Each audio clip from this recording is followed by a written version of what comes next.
देंगे। क्या रांची नगर निगम में जनप्रतिनिधि सिर्फ योजना पास करने के लिए है?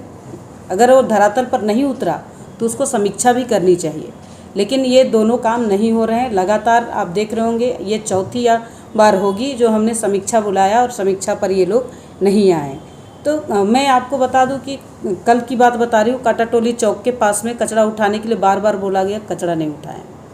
काली बाबू स्ट्रीट में चले जाइए, सुबह निकलिएगा तो आपका नाक में बदबू इतना पड़ेगा, जाने मन नहीं करेगा। वार्ड नंबर 9 में चले जाइएगा, हरमू हाउसिंग कॉलोनी के तरफ, तो उधर नीचे चले जाइए, कितने दिनों से कचरा नहीं उठे हैं।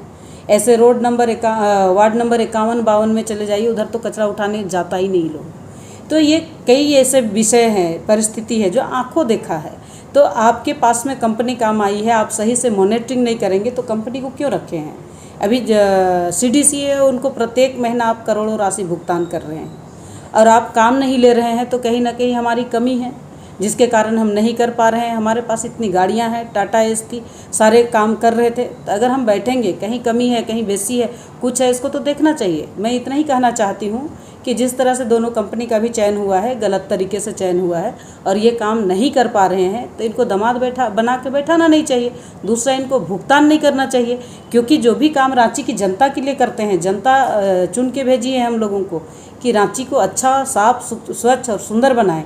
एक हम लोग सोचे थे, पहली बार जब चुन के आए थे, हमारे पास कोई डस्टबिन, कोई पैसा नहीं था। हम लोग ने ड्रम खरीद करके 2 टुकड़ा करके पूरे शहर में उस डस्टबिन को लगाए थे। लोगों में एक आदत सी बनी थी कि उस डस्टबिन को रखो। हाँ, धीरे धीरे वो डस्टबिन गायब हो गए, लेकिन हम लोग ने प्रयास किया था। तो लोगों का जो आदत है, उस आदत को ठीक करना चाहिए। अभी सोसाइटी है, स्लम एरिया है, उस एरिया में तो लोग घुसते ही नहीं है। बहुत दूर मत चले जाइए, आप 3 नंबर वार्ड का सरईटाड़ में ही चले जाइए। जब मैं जाती हूँ तो झाड़ू होता है, मैं नहीं जाती तो झाड़ू नहीं होता है। तो ये कहीं ना कहीं कामियाँ हैं। बहुत दूर मत चले जाइए, आप यहाँ जाकिर हुसैन पार्क के पास जाइए, इधर से जाते समय सिर्फ पार्क से सटा हुआ एरिया देखिए, कभी झाड़ू नहीं होता है। जितना गंदा रहता है उतना गंदा ही पड़ा रहता है, कभी ब्लीचिंग नहीं छिटाता है। जब ऑन रोड नहीं छिटा पाता है तो गलियों की क्या कल्पना कर सकते हैं। तो इन सब विषय को लेकर के मैं आज समीक्षा के लिए बुलाई थी, लेकिन समीक्षा नहीं आना, गलत तरीके से कंपनी को काम देना, तो ये कहीं ना कहीं भ्रष्टाचार की बदबू आ रही है। रांची नगर निगम का बहुत बड़ा दुर्भाग्य है कि लगातार समीक्षा बैठक में बुला रही हूँ, लेकिन किसी तरह से कोई अधिकारी नहीं आए। रोज़ दिन जब मैं बैठक करूं तब कोई ना कोई बहाना लगाते रहते हैं। और जैसे आज भी बहाना लगा रहे कि फील्ड पर है। बोले जब तक आप नहीं आओगे तब तक मैं बैठूंगी, लेकिन बोल रहे कि नहीं, बहुत रात हो जाएगी। मैंने ये सोची समझी साजिश के तहत ये सब काम किया जा रहा है। मैं इतना ही कहना चाहती हूँ कि साफ़ सफाई किसी भी शहर का खूबसूरती होता है। अगर वो शहर ही खूबसूरत ना रहे तो शहर का नाम क्या होगा।